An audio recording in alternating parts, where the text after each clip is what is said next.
আমরা এই মুহূর্তে অবস্থান করছি বায়ার মোড়ে।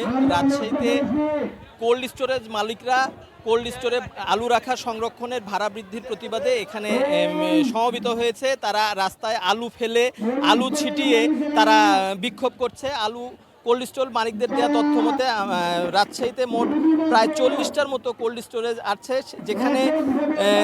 যেখানে প্রায় 5 লাখ টন আলু সংরক্ষণ করা সম্ভব। কৃষকরা বলছে যে আলু রাখা হতো গত বছরে 4 টাকা কেজিতে আলু কোল্ড স্টোরে রাখা হতো, সেটা এবার রাখা হচ্ছে 8 টাকা করা হয়েছে। প্রায় দ্বিগুণ ভাড়া বৃদ্ধি করা হয়েছে কোল্ড স্টোরে আলু সংরক্ষণে। এতে করে কৃষকরা ক্ষুব্ধ প্রতিক্রিয়া ব্যক্ত করেছেন। কৃষকরা বলছেন এমনিতেই রাজশাহীতে বা সারা দেশে আলু উৎপাদনের খরচ বেড়েছে। আলু উৎপাদন গত বছর যেখানে ছিল প্রায় 70,000 টাকা, সেটা এবছরে খরচ হচ্ছে প্রায় 80 থেকে 90,000 টাকা। তার কারণ হিসেবে তারা জানিয়েছে যে বস্তাপতি সার তাদেরকে 300 থেকে 400 টাকা বেশি কিনতে হচ্ছে। সেচের জন্য যেখানে 1500 টাকা দেওয়া হতো গত বছর, এখন সেটা দেওয়া হচ্ছে 2000 টাকা। এছাড়া কৃষকদের মাঠ থেকে আলু তুলতে তাদের খরচ হয় প্রায় 5000 টাকা। এসব কারণে তাদের এমনিতে উৎপাদন খরচ বেড়ে গেছে। তার উপরে হঠাৎ করে কোল্ড স্টোরেজ মালিকরা আলুর সংরক্ষণের ভাড়া বৃদ্ধি করেছে দ্বিগুণ। যেটা 4 টাকা ছিল গত বছর, সেটা এবছর করা হচ্ছে কেজি প্রতি 8 টাকা।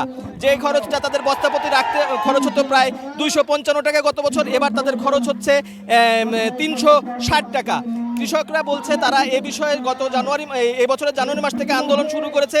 আন্দোলন শুরু করে তারা প্রশাসনকে এবং কৃষি মন্ত্রণালয়কে লিখিত অভিযোগ জানিয়েছে যে কোল্ড স্টোরেজ মালিকরা তাদের ভাড়া বৃদ্ধি করেছে। তারপরেও তারা কোল্ড স্টোরেজ মালিকরা সেই ভাড়া কমায়নি, যার ফলে কৃষকরা তাদের আন্দোলন অব্যাহত রেখেছে। তারা জানিয়েছে যদি দ্রুত সময়ের মধ্যে কোল্ড স্টোরেজে আলু সংরক্ষণের ভাড়া বৃদ্ধি যেটা করা হয়েছে সেটা যদি কমানো না হয়, তাহলে তারা রাজশাহীতে যতগুলো কোল্ড স্টোরেজ আছে প্রায় 36 থেকে 40টার মতো কোল্ড স্টোরেজ আছে, সেই কোল্ড স্টোরেজগুলো বন্ধ করে দিবে। তারা এই জন্য বলছে যে এখন পর্যন্ত তারা শান্তিপূর্ণ অবস্থানে রয়েছে।